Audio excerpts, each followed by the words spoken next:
आषाढी एकादशी निमित्त ठिकठिकाणी दिंड्यांचं आयोजन केलं जातं। बोरिवलीतल्या भीमानगर एज्युकेशन सोसायटीच्या माध्यमातूनही एक दिंडी काढण्यात आली।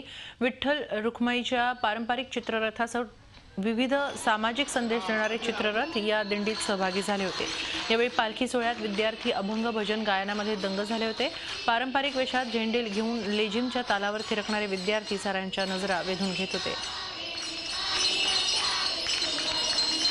आमचा हा वार्षिक सांस्कृतिक सोहळा दरवर्षी चालू असतो। आम्ही हे नॉमिनल पालखी देवळापर्यंत काढतो आणि तिथून परत येतो। सर्व प्रथेप्रमाणे करतो।